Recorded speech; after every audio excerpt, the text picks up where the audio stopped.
전능하사 천지를 만드신 하나님 아버지를 내가 믿사오며 그 외아들 우리 주 예수 그리스도를 믿사오니 이는 성령으로 잉태하사 동정녀 마리아에게 나시고 본디오 빌라도에게 고난을 받으사 십자가에 못 박혀 죽으시고 장사한 지 사흘 만에 죽은 자 가운데서 다시 살아나시며 하늘에 오르사 전능하신 하나님 우편에 앉아 계시다가 저리로서 산자와 죽은 자를 심판하러 오시리라. 성령을 믿사오며 거룩한 공예와 성도가 서로 교통하는 것과 죄를 사하여 주시는 것과 몸이 다시 사는 것과 영원히 사는 것을 믿사옵나이다. 아멘.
제4편 다윗의 시 인도자를 따라 현악에 맞춘 노래.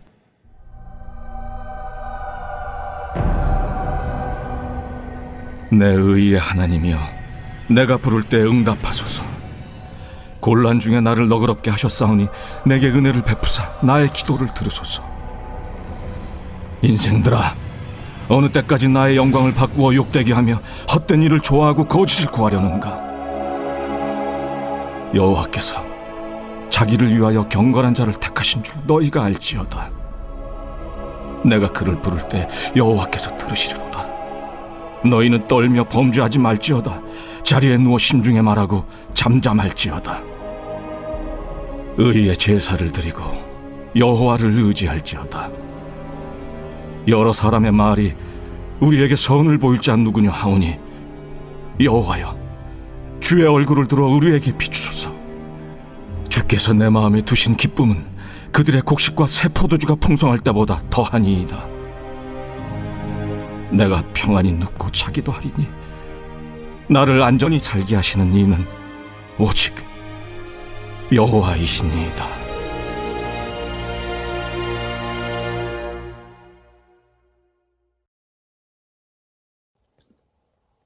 이 시편 4편은 이제 신뢰 시입니다. 1절은 간구이고요. 2절부터 5절은 시편의 대적자를 향한 경고성 권면, 6절에서 8절은 신뢰입니다. 자, 1절 상반절을 보시면 내 의의 하나님이여 내가 부를 때에 응답하소서. 시인은 하나님을 의의 하나님이라고 칭하면서 기도를 시작하는데, 여기에서 의는 정의, 공의를 상징하는 거죠. 자, 우리의 기도가 이렇게 하나님을 부르면서 시작하는데요. 우리의 필요에 따라 우리의 상황에 맞게 그 상황에 맞는 하나님을 부르는 거. 내가 몸이 아플 때는 치료의 하나님, 내가 어려움 공경에 빠졌을 때는 나를 구해주는 능력의 하나님, 또 전쟁을 앞두고는 큰 용사이신 하나님. 자, 시편의 기자가 지금 하나님을 의의 하나님, 공의의 하나님이라고 부르고 있는 것을 보아 지금 아마도 이 시인은 억울한 일을 당한 상태인 것 같습니다. 무고하게 고소를 당한 상태인지도 모르겠죠. 억울하게 누명을 쓰고 무고하게 고발을 당한 상황 속에서 정의의 하나님, 공의의 하나님을 부르고 있습니다. 계속해서 1절 하반절에 곤란 중에 나를 너그럽게 하셨사오니 내게 은혜를 베푸사 나의 기도를 들으소서. 과거의 곤란 중에, 과거의 어려움 속에서 나를 너그럽게 하셨다. 지난 어려움 속에서 나를 하나님께서 은혜를 베푸시고 나를 도와주셨다. 그 하나님을 기억하면서 지금 시인이 기도하고 있습니다. 자, 기도의 능력은 믿음에서 나오는데 무엇이 우리의 기도에 믿음을 더해주는가? 우리의 기도에 믿음을 더해주는 강력한 힘은 바로 과거에 응답받은 기도입니다.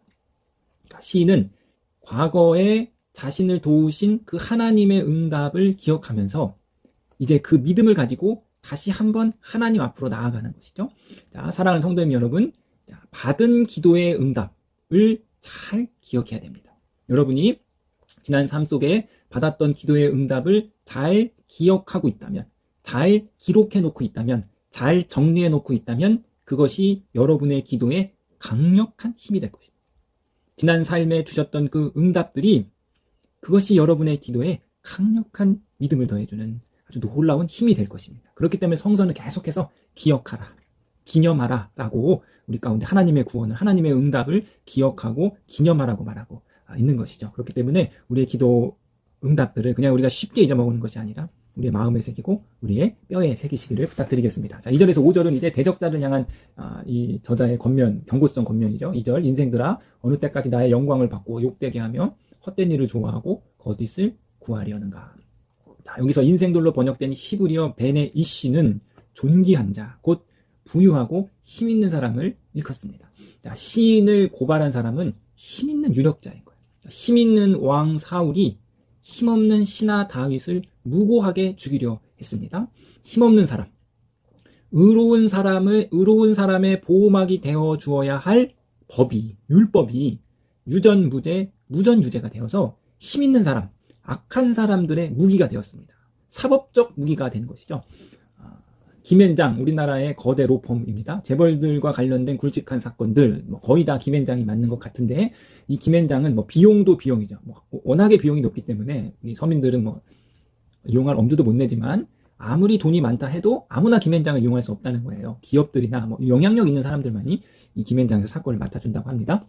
힘과 권력을 가진 자들이 법을 독점하고 자기의 뜻에 맞게 악용하고 있습니다. 저희 작은 아버님께서 이제 공사 현장에서 이제 일을 하시다가 이제 추락해서 하반신이 마비가 되는 사고를 겪으셨는데, 이제 후에 하나님의 은혜로 다 회복돼서 이제 건강하게 생활하고 계시죠. 자, 당시에 3층마다 있어야 할 안전막이 없어서 큰 사고를 당했습니다. 저희 아버님, 이제 작은 아버님의 형님이죠. 건설사를 향해서 이제 고소를 했습니다. 반드시 승소하는 사건이다, 이기는 사건이다라고 했는데요. 1심에서 졌고 항소해서 2심에서 졌고 결국 대법원 3심에서 졌습니다. 이때 재판하시면서 저희 아버님께서 할아버지가 물려주신 그 모든 그 가정의 재산을 이제 탕진하는 그러한 시간이 되었는데, 후에 알고 보니까 그게 이제 그 공사하는 건물이 병원이었는데 그 병원장이 그 권력자의 아주 주치의였다, 이제 이런 말이 있었습니다. 힘 있는 권력자들이 법을 독점하고 법을 사유하고 법을 사법적인 무기로 사용하는 건데, 이 힘 있는 자들이 2절에서 헛된 일을 좋아하고 거짓을 구합니다. 헛된 일을 좋아하는 이 유력자들이 거짓을 꾸며서 시인의 명예를 실추시키는데 혈안이 되어 있습니다. 거짓으로 근거 없는 비난과 억울한 고소를 만들어내는 행위를 마다하지 않고 있습니다. 견딜 수 없고 참을 수 없는 일이 억울함이죠. 이 억울함이 해소되지 않으면 가슴에 한이 쌓입니다. 그래서 우리나라 사람들에게 한이 많다는 거예요. 자, 그렇다면 이 시인은 이 가슴에 쌓인 한을 어떻게 해결하는가? 어떻게 힘 있는 자신의 대적들에게 대항하는가? 시인의 무기는 무엇인가? 3절 보시겠습니다. 여호와께서 자기를 위하여 경건한 자를 택하신 줄 너희가 알지어다. 내가 그를 부를 때에 여호와께서 들으시리로다. 시인의 무기는 신앙입니다.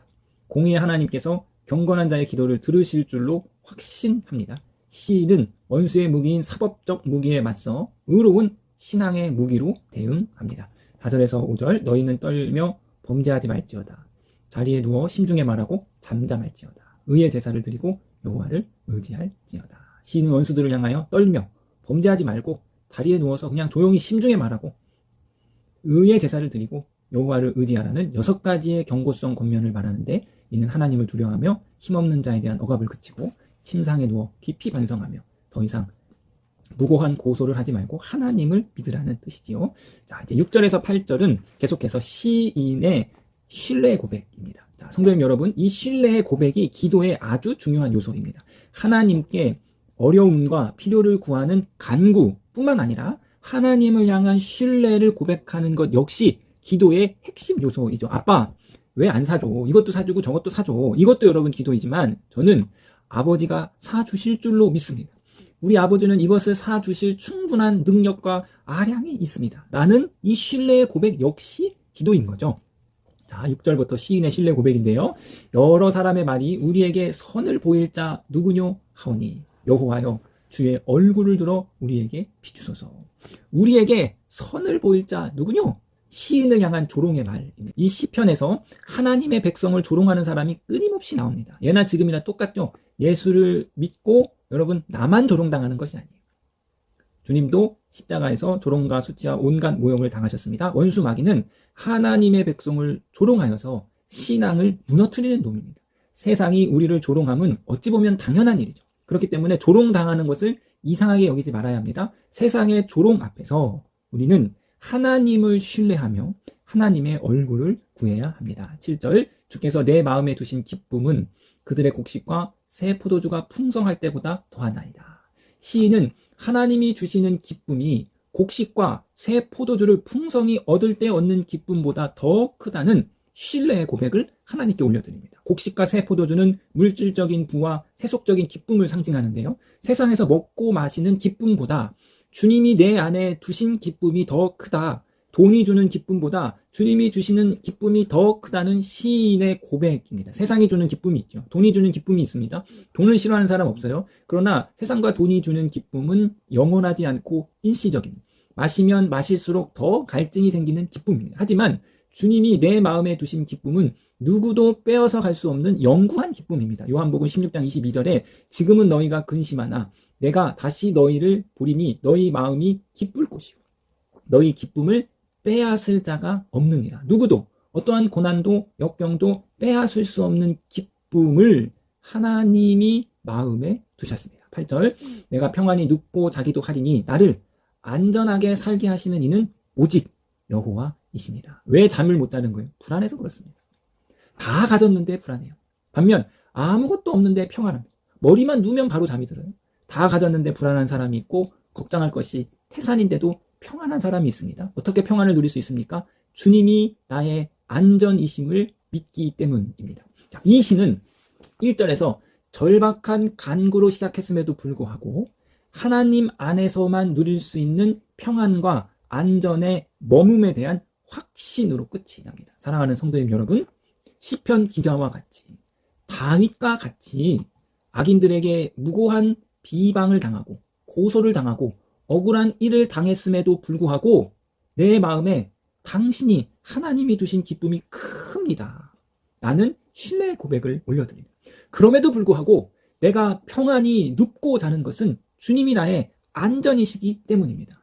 풍랑 속에서도 주님이 나의 안전이십니다. 라는 이 신뢰의 고백을 오늘 시인과 같이 하나님 앞에 이 새벽에 높게 올려드리는 저 여러분이 되기를 주님의 이름으로 부탁드립니다.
하늘에 계신 우리 아버지, 이름이 거룩히 여김을 받으시오며 나라에 임하옵시며 뜻이 하늘에서 이룬 것 같이 땅에서도 이루어지이다. 오늘날 우리에게 일용할 양식을 주옵시고 우리가 우리에게 죄 지은 자를 사하여 준 것 같이 우리 죄를 사하여 주옵시고 우리를 시험에 들게 하지 마옵시고 다만 악에서 구하옵소서. 대개 나라와 권세와 영광이 아버지께 영원히 있사옵나이다. 아멘.